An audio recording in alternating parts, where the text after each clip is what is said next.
Perkenalkan, Ihsan tadi ya, nama saya Ihsan.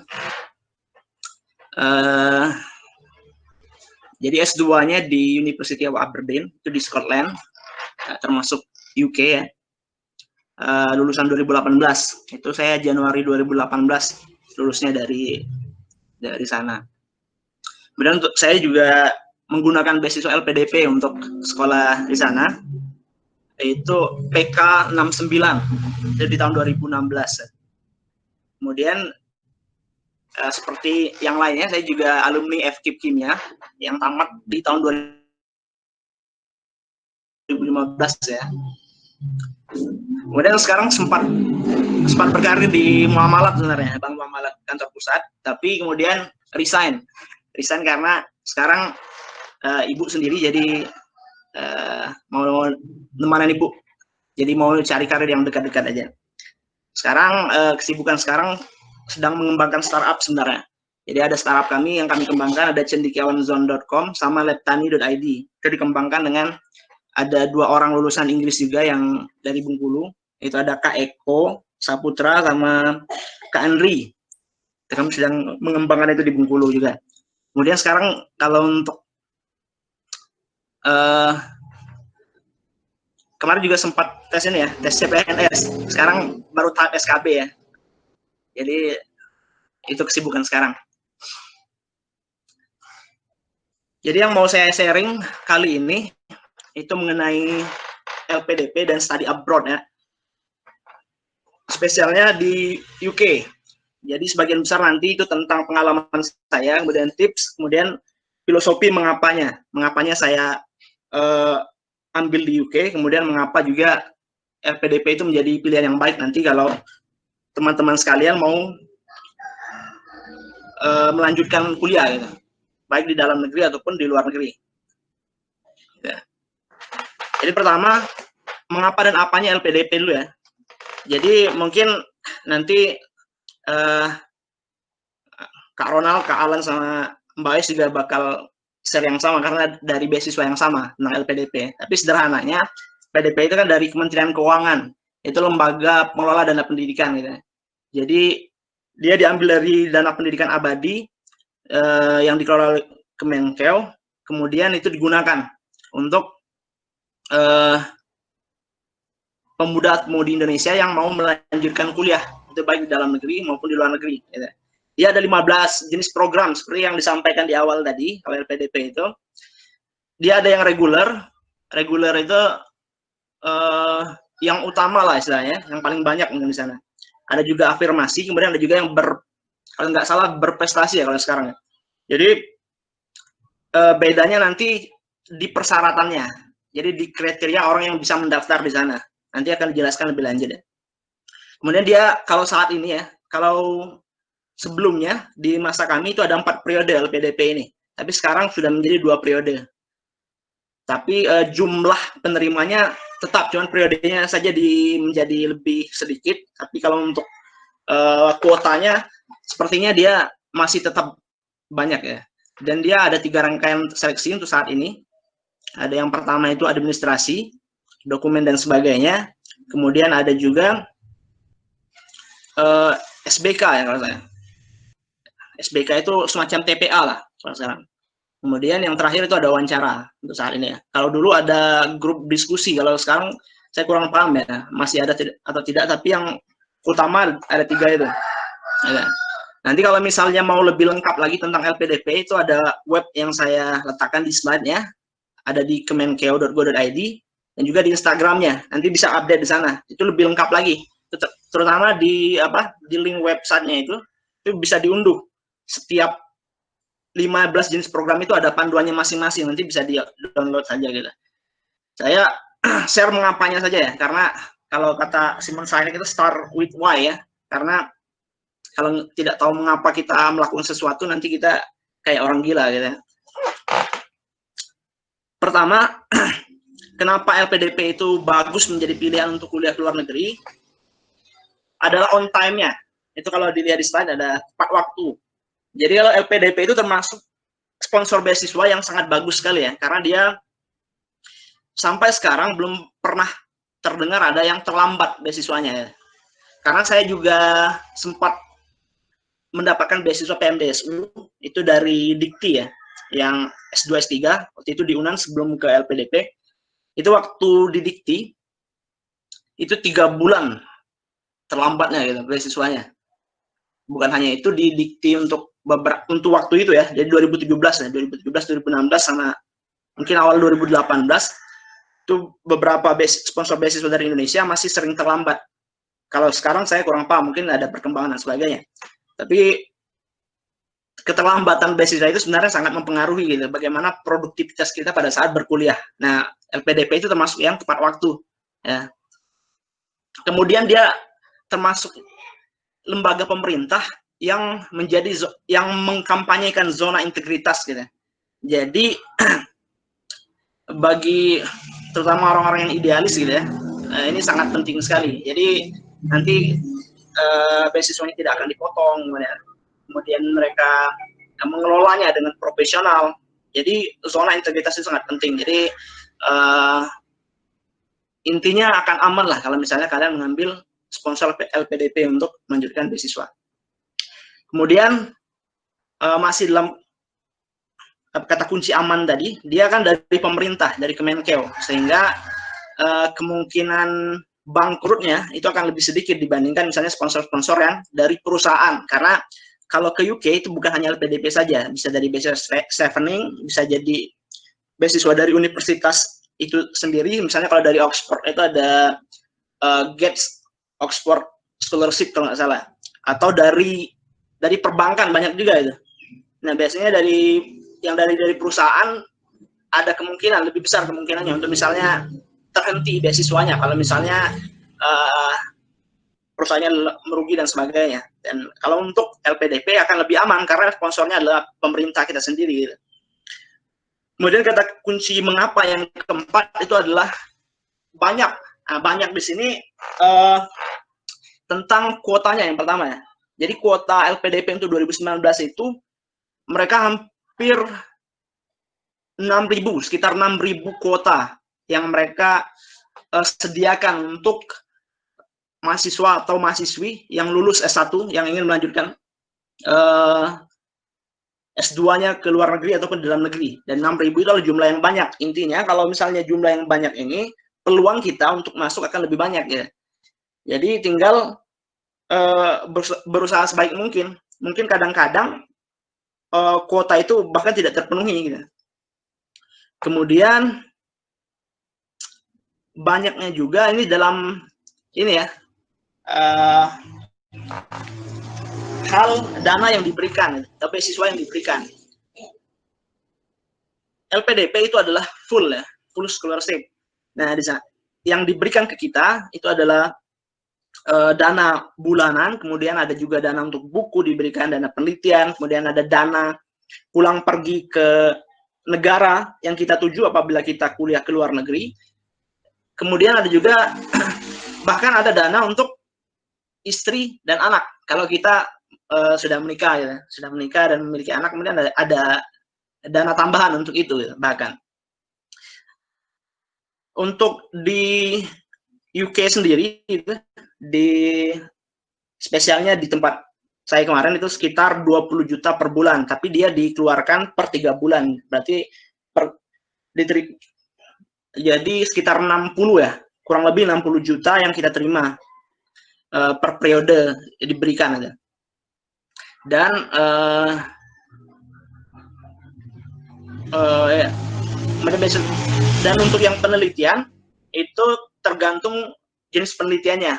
Terkadang kalau untuk yang course based itu tidak mendapatkan dana penelitian karena dia tidak penelitiannya tidak terlalu dalam gitu. Jadi dia tidak mendapatkan dana penelitian gitu. Tapi kalau yang research based itu nanti semakin rumit penelitiannya, nanti dana penelitiannya akan menyesuaikan.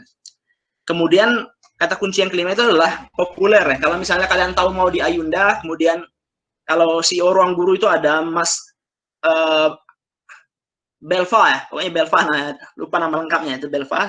Kemudian ada Gita Gutawa, kemudian ada Tasha Kamila, itu adalah bagian dari ini juga, beasiswa LPDP juga. Artinya kalau mereka mereka saja kemudian tertarik untuk mengikuti ini ya, kemudian berusaha keras untuk mengikuti ini, artinya ini adalah program yang menarik gitu. Dan seharusnya teman-teman atau adik-adik sekalian juga semangat untuk mendapatkan beasiswa ini ya. Kemudian dari mengapa dan apa tadi, kemudian kita masuk ke bagaimana dan tipsnya untuk mendapatkan LPDP itu ya. Tadi disebutkan ada 2 tahap gitu ya. Ini yang untuk 2019 itu tahap pertamanya di bulan Mei lah misalnya. Jadi bagi misalnya teman-teman yang ingin mempersiapkan diri sebelum Mei untuk mengikuti tahap 1 harus dipersiapkan dengan matang semuanya. Kemudian tahap kedua itu di bulan Juli. Jadi misalnya yang lulus April yang ingin mengikuti tahap kedua itu masih bisa. Nah, dia ada 3 tahap. Ada seleksi admin, kemudian seleksi berbasis komputer, dan seleksi wawancara. Seleksi administrasi ini itu adalah dokumen ya. Kalau dia punya perbedaan, LPDP ini dia berkembangnya cepat sekali ya. Jadi antara periode waktu saya mendaftar dengan periode sekarang itu ternyata banyak sekali perbedaan. Pada saya lihat lagi di websitenya. Kalau dulu itu kita diminta untuk membuat esai di pemberkasan. Ada esai tentang kontribusi kita bagi Indonesia, kemudian ada juga esai tentang sukses terbesar dalam hidup kita. Ya.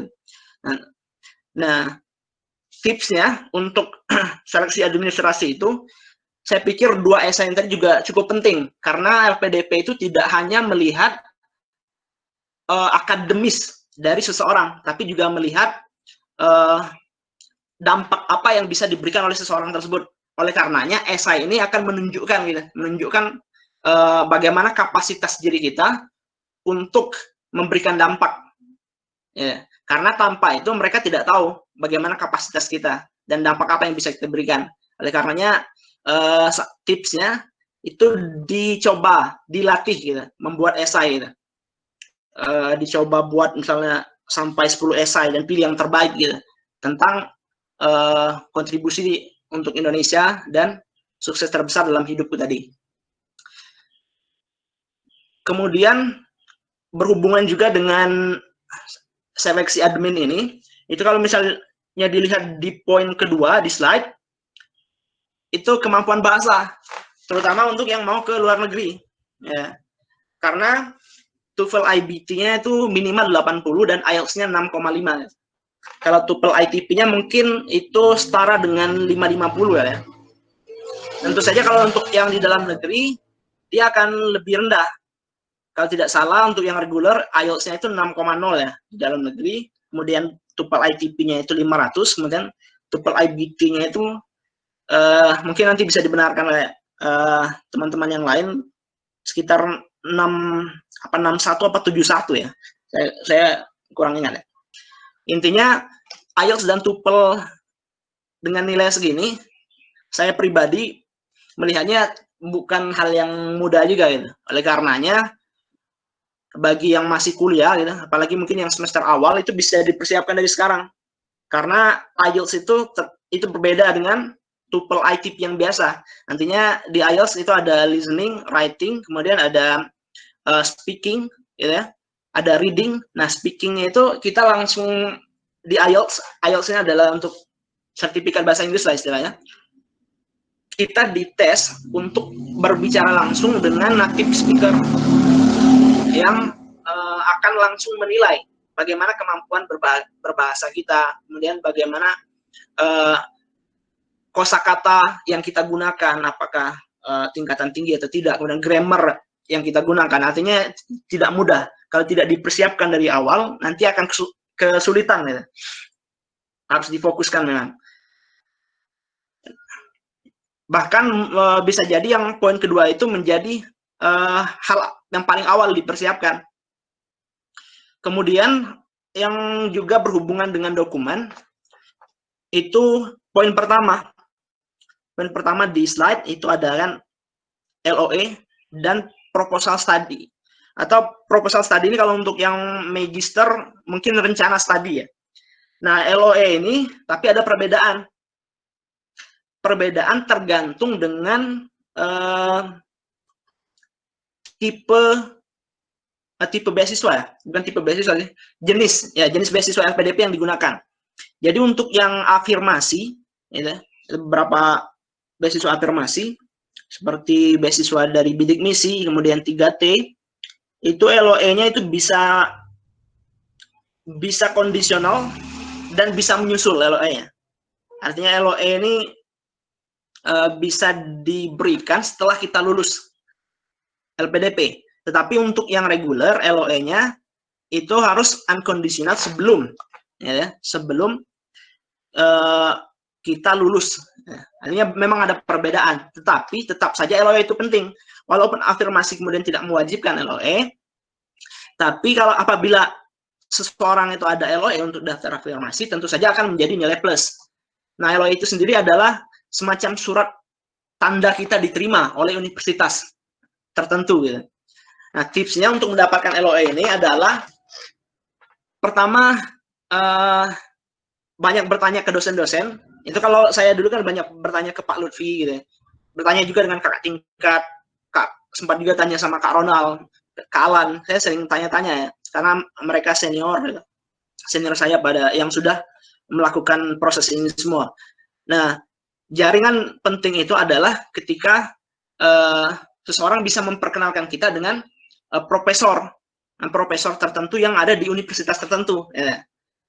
Kemudian juga tips untuk LOE adalah sedini mungkin untuk menghubungi profesor di universitas tertentu. Nah, untuk menghubungi profesor tersebut, kita harus sudah mempunyai rencana studi. Nah, di rencana studi kita itu, sebaiknya kita, tips dari saya, kita tidak hanya menyampaikan keinginan kita untuk studi di sana, dan atau list prestasi kita, tapi kita juga menyampaikan apa yang kita bisa lakukan untuk profesor atau prodi di sana.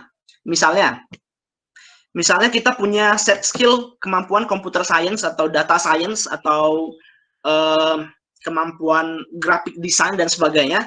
Nah, apabila misalnya soft skill dan set skill yang kita punya itu bisa membantu hal tertentu di dalam penelitian yang spesifik dari profesor tersebut, sampaikan. Karena yang paling penting dalam misalnya mendapatkan LOE itu adalah profesornya akan menilai apa yang sebenarnya bisa dilakukan oleh seseorang ini untuk berkontribusi dalam proyek penelitian beliau gitu. Itu sangat penting sekali.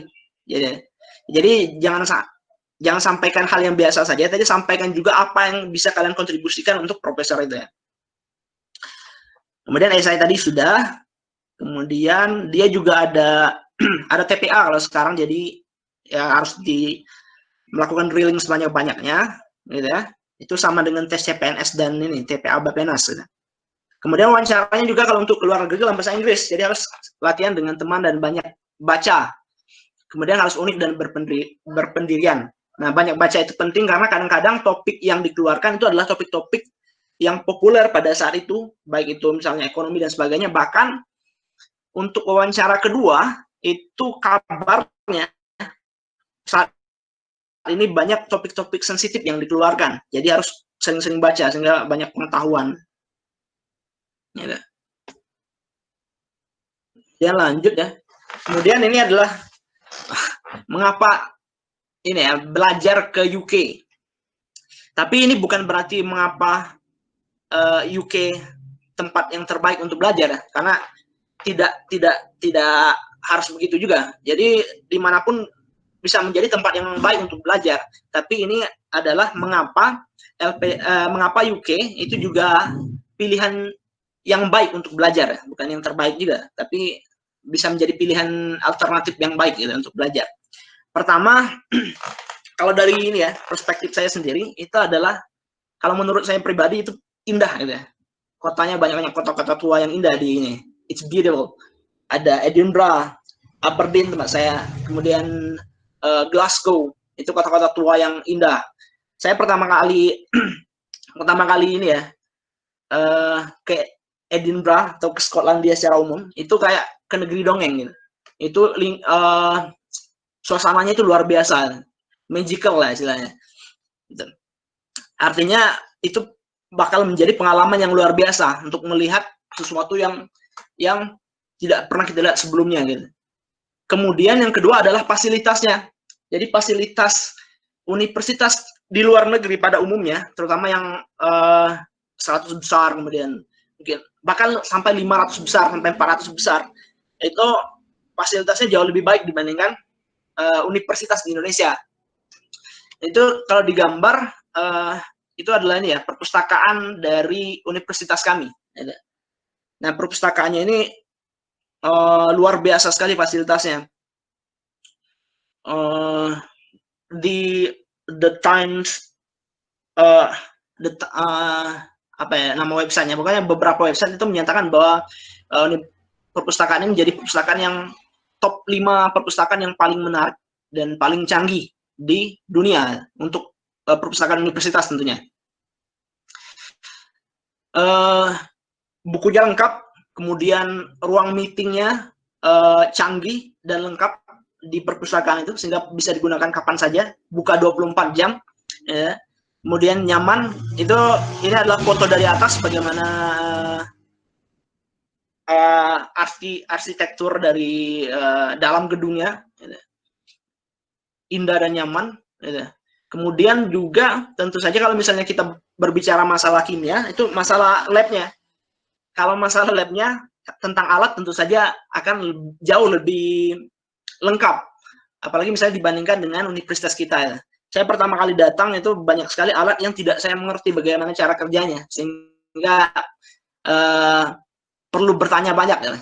Dan itu tips juga ya, jangan sampai malu untuk bertanya mengenai apapun itu ya, termasuk alat-alat tadi yang kita tidak tahu gitu. Karena kita tidak tidak memegangnya atau mengoperasikannya di universitas kita gitu. Kemudian untuk spesifik bagi saya itu adalah uniknya dan spesifiknya. Jadi Aberdeen itu sendiri adalah kota energi dunia. Jadi dia termasuk dalam kota energi dunia, jadi salah satunya. Kemudian dia juga disebut sebagai Europe's Oil and Gas Capital, gitu. Sehingga untuk orang-orang yang mau belajar tentang energi, kebetulan saya majornya ini ya, Oil and Gas Chemistry gitu kan ya. Jadi belajar di sini menjadi sangat menarik karena dia dekat dengan industri oil and gas itu sendiri. Jadi ada BP, ada Shell, kemudian ada Nalco untuk yang ininya, yang spesifik berhubungan dengan kimia. Dan saya beberapa kali itu mengunjungi lab dari BP dan Nalco itu sendiri untuk belajar dari sana gitu. Jadi unik dan spesifik karena setiap jurusan nanti akan beda-beda tempat belajar yang baik. Kalau misalnya untuk oil and gas sendiri itu ada 3 ya, ada Norwegia, ada kalau di UK itu Aberdeen, kemudian di Amerika itu saya lupa ya tempat ini. Ada itu di Amerika, tapi saya lupa spesifik universitasnya. Itu ada 3. Itu ada tempat terbaik untuk oil and gas chemistry. Tapi kalau misalnya untuk jurusan lain nanti akan beda-beda lagi. Di mana misalnya tempat terbaik untuk belajar tentang hal itu gitu. Kemudian poin selanjutnya dari mengapa belajar di UK adalah culture dan diversity-nya. Jadi dia juga diverse. Sama dengan Indonesia, kalau Indonesia itu diverse untuk budayanya dari masing-masing daerah, UK itu diverse untuk orang-orang dari seluruh dunia. Jadi orang-orang dari seluruh dunia itu ngumpul di sana gitu. Saya di kelas itu sendiri ada teman dari Tunisia, dari Afrika ya. Kemudian ada dari Nigeria, ada dari Cyprus, ada dari Belanda, tentunya ada dari UK itu sendiri. Sehingga kita banyak belajar dari orang-orang lain, dari kebudayaan lain. Sehingga kita bisa mengembangkan pola pikir kita menjadi lebih baik gitu. Kemudian yang tidak kalah pentingnya gitu adalah profesor dan dosennya yang luar biasa gitu. Ini adalah profesor utama saya dalam tugas akhir ya, Profesor Donald McPhee. Mereka ini adalah profesor-profesor yang hebat gitu. itu citasinya aja hampir 3.000 ya. Kemudian dia bukan satu-satunya, ada 3 profesor yang mendampingi saya, ada Profesor Amr Haki dan Andi Kainas.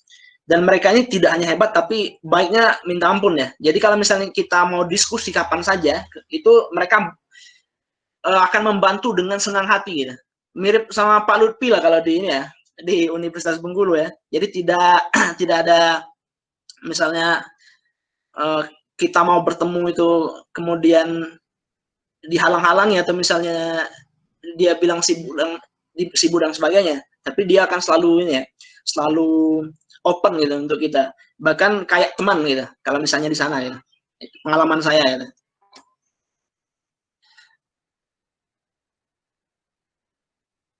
Kemudian ini tipsnya untuk belajar di UK.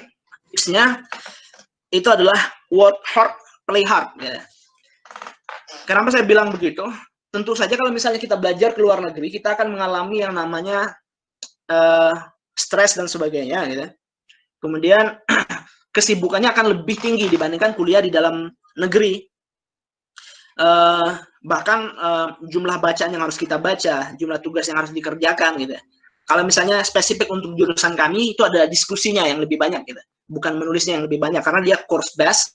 Course based ini untuk profesional sebenarnya, bukan untuk peneliti. Sehingga diskusinya itu akan lebih banyak. Nah, diskusi ini tentu membutuhkan referensi yang banyak sekali. Sehingga akan sangat sibuk sekali gitu ya. Jadi harus menyeimbangkan waktu gitu. Jangan sampai misalnya stres, karena banyak kasus yang stres di luar negeri kemudian tidak optimal dalam melaksanakan tugas-tugas yang diberikan gitu. Sering olahraga, makanan yang sehat dan sebagainya, itu akan sangat membantu gitu. Kalau kami di Aberdeen itu sendiri, PPI-nya sering melaksanakan ini ya, olahraga setiap minggu bareng gitu dengan PPI-nya.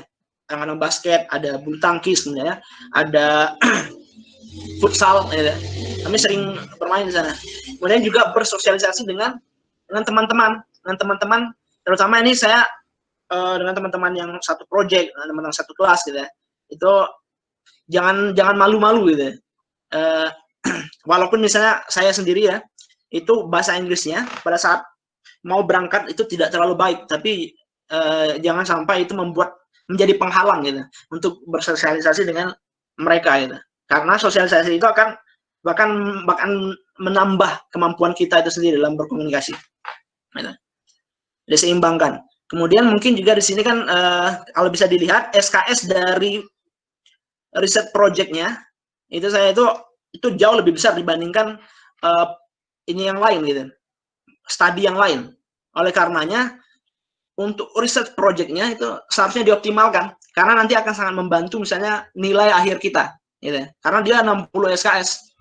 Kalau misalnya kalau misalnya ini dapat beberapa mata kuliah misalnya dapat D atau 3 saja dapat D, kemudian projectnya dapat A, itu bisa sangat membantu sekali. Kan D3 itu bisa tertutupi gitu. Artinya projectnya itu sebenarnya adalah hal yang utama di sini. Terutama untuk jurusan kami. Di sini saya melakukan project dengan Light to Catch Semiconductor dari Europe ya. Pada saat itu masih ada program dengan Europe ya, Aberdeen ya. Kemudian 2 slide terakhir itu adalah tentang apa yang kita ekspektasikan yang kita dapat dari sana. Yang pertama bagi saya adalah a cool degree gitu. Nah, cool degree ini mungkin Karona juga bisa relate dengan saya gitu. Jadi pada saat saya kembali ke Indonesia, degree saya ini itu dianggap keren gitu. Nah, pada saat apply ke beberapa perusahaan itu penerimanya luar biasa sekali gitu. Bahkan saya di sini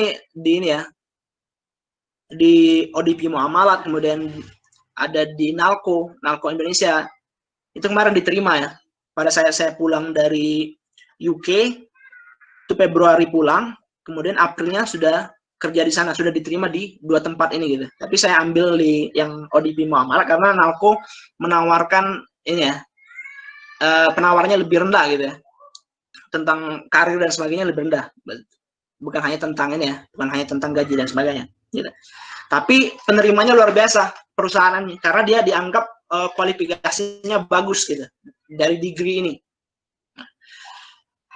Bahkan kalau misalnya mungkin Kak Ronald nanti juga bisa relate, kalau di dalam perusahaan pun kita diharganya luar biasa gitu. Bahkan dari lulusan misalnya S1, S2 ITB atau S1, S2-nya di UI misalnya, kita dianggap wah gitu ya.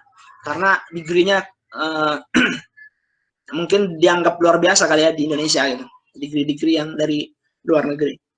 Kemudian yang kedua mentalitas gitu. Mentalitas dan pola pikir mungkin bisa digabung. Mentalitas kita nanti akan sangat berbeda karena kita belajar bahasa baru di sana. Kita menggunakan bahasa baru setiap hari. Kemudian kita berinteraksi dengan budaya baru setiap hari.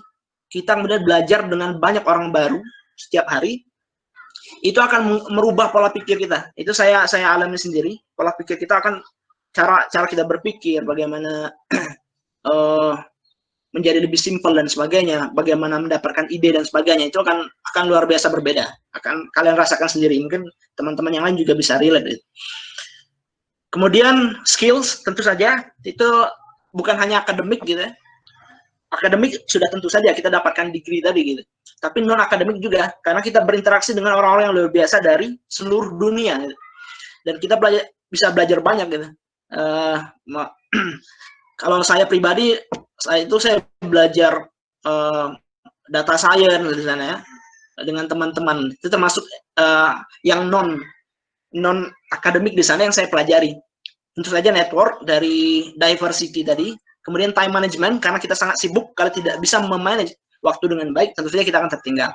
Kemampuan adaptasi tentu saja karena kita beradaptasi di lingkungan yang baru gitu. Kemudian yang penting juga untuk diingat adalah itu tidak akan seperti yang saya bilang tadi, obviously tidak akan mudah gitu. Karena dia super challenging. Oleh karenanya harus jangan ekspektasinya jangan senang-senang di luar negeri gitu. Bukan liburan gitu. Bukan mau foto-foto saja, tapi ada hal yang dikerjakan. Karena apabila misalnya ekspektasi kita liburan, nanti kita akan stres pada saat tidak menemukan ekspektasi itu. Tapi kalau misalnya ekspektasinya mau belajar hal yang baru gitu, mau men-challenge diri kita untuk hal-hal yang baru, maka kita akan lebih mudah karena sudah mempersiapkan diri dari awal.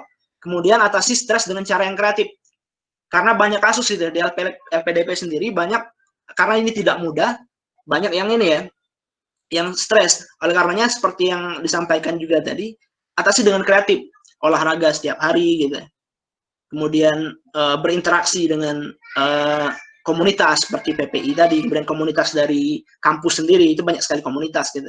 Sehingga kita akan mengatasinya dengan lebih baik gitu. Mungkin itu saja yang bisa saya sampaikan. Terima kasih, semoga bermanfaat.